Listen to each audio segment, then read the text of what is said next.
నమస్తే welcome to news cafe నేను భాగ్యశ్రీ వివిధ వార్తాపత్రికల్లో వచ్చిన ముఖ్యాంశాలు చూసుకుంటే ముందుగా ఈనాడులో ఉన్నటువంటి ముఖ్యాంశాలు చూసుకుంటే మాట నిలబెట్టుకున్నాం 2011 జనాభా లెక్కల ప్రకారం రాష్ట్రం యూనిట్గా ఎస్సీ వర్గీకరణ 2026లో జరగనున్న తర్వాత జిల్లాల వారీగా అమలు చేస్తాం. ఇక బుడగ జంగాలను ఎస్సీల్లో చేరుస్తూ తీర్మానం చేస్తున్నాం. వర్గీకరణపై నా ఆలోచన సబబేనని సుప్రీంకోర్టు తీర్పు చాటి చెప్పింది.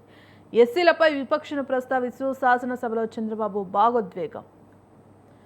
ఉద్యమ ఆద్యుడు మందకృష్ణ, రూపకర్త చంద్రబాబు, ఫలప్రదాత మోదీ. ఎస్సీ వర్గీకరణను జిల్లా యూనిట్గా అమలు చేస్తేనే అందరికీ న్యాయం. ఉప ముఖ్యమంత్రి పవన్ కళ్యాణ్.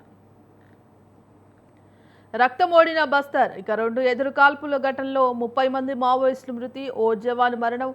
ఈ ఏడాది ఇప్పటి వరకు ఛత్తీస్గఢ్లో 120 మంది మావోయిస్టులు హతం. ఆంధ్రజ్యోతిలో నుండి ముఖ్యాంశాలు చూసుకుంటే మళ్ళీ నెత్తురోడిన దండకారణ్యం. ఛత్తీస్గఢ్లో 30 మంది నక్సల్స్ ఎన్కౌంటర్. బీజాపూర్, కాంకేర్లో వేర్వేరు ఆపరేషన్లు. గంగులూరు అడవుల్లో 26 మంది మృతి. ఇక మృతుల్లో 8 మంది మహిళా నక్సల్స్.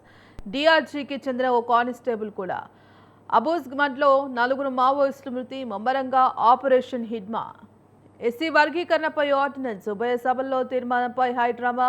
మండలిలో వైసీపీ సహాయ నిరాకరణ. ఎస్సీ వర్గీకరణపై చట్టసభల్లో తీర్మానం చేయకుండా వైసీపీ కుయుక్తులు పన్నింది. మండలిలో తనకున్న బలాన్ని అడ్డుపెట్టుకొని అసలు వర్గీకరణ ప్రక్రియకే బ్రేకులు వేయాలని భావించింది. కానీ పాలకపక్షం అప్పటికప్పుడు వ్యూహాత్మకంగా వ్యవహరించింది. ఆర్డినెన్స్ ద్వారా ఎస్సీ వర్గీకరణ అమలుకు మార్గం సుగమం చేసింది. దీనిపై సుమారు 24 గంటల పాటు హైడ్రామా నడిచింది. సారు దోచిపెట్టారు. జగన్ పత్రికకు 574 కోట్లు సమర్పయామి. నిగ్గు తేల్చిన విజిలెన్స్. కేంద్ర సర్వీసుల్లోని ఐఏఎస్కు చెందిన తుమ్మ విజయ్ కుమార్ రెడ్డి గత వైసీపీ ప్రభుత్వంలో 2019-24 మధ్య రాష్ట్ర సమాచార శాఖ కమిషనర్గా పనిచేశారు. ఇక ప్రభుత్వ నిబంధనల ప్రకారం పత్రికల సర్క్యులేషన్ ఆధారంగా ప్రకటనలు ఇవ్వాలన్న కనీసం ఈ విషయాన్ని విమర్శించారు. అడ్డగోలుగా జగన్ రోత పత్రికను ప్రభుత్వ సొమ్ము దోషిపెట్టారు.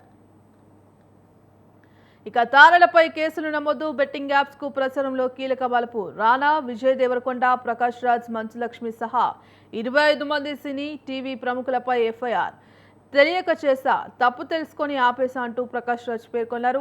ఇక నైపుణ్య ఆధారిత ఆటలకే ప్రచారం. విజయ్ దేవరకొండ టీం. చట్టబద్ధమైన యాప్లకే ప్రమోషన్. రానా బృందం వివరణ. ఇక దొంగల్లో వచ్చి వెళ్తున్నారు. వైసీపీ ఎమ్మెల్యేలపై స్పీకర్ ఆగ్రహం. హాజరు పట్టికలో దొంగతనంగా సంతకాలు పెట్టాల్సిన కర్మ ఏంటి? సభకు ముఖం చాటేస్తారా? ప్రశ్నలు వేస్తున్నారు. అసెంబ్లీకి రావడం లేదు. ఎన్నుకున్న ప్రజలకు ఆదర్శప్రాయంగా నిలవాలి. ఓటేసిన వారికి తలంపులు తేవద్దు. స్పీకర్ అయ్యన్న పాత్రుడి హితవు. ఇక నమస్తే తెలంగాణలో ఉన్నటువంటి ముఖ్యాంశాలు చూసుకుంటే గుండె ధైర్యం గులాబీ జెండానే. ఇక ఆశ, అసూయ, ద్వేషం వీటితోలే తెలంగాణ ఆగం.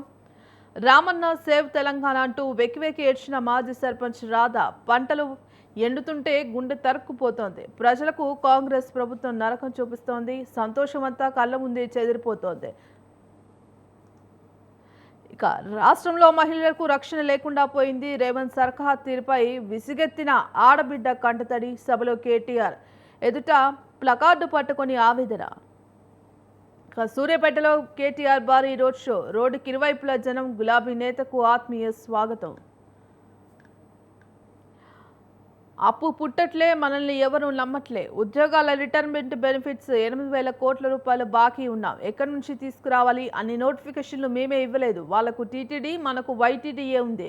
ధర్నాలు చేయడానికి అనుమతిస్తే మా మీదనే ధర్నాలు చేస్తున్నారు.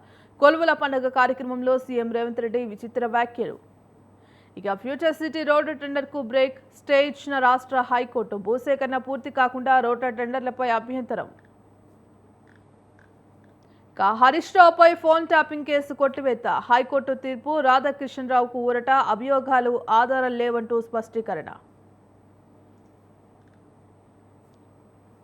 ఇక ఫోన్ ట్యాపింగ్ కేసు కొట్టివేత. కేసు నమోదుకు సరైన కారణాలు లేవు. రాజకీయ శత్రుత్వం కనిపిస్తోంది. ఫిర్యాదులో అసాధారణ జాప్యం. కొనసాగింపునకు అనుమతిస్తే న్యాయ ప్రక్రియ దుర్వినియోగం అంటూ హైకోర్టు తీర్పునిచ్చింది.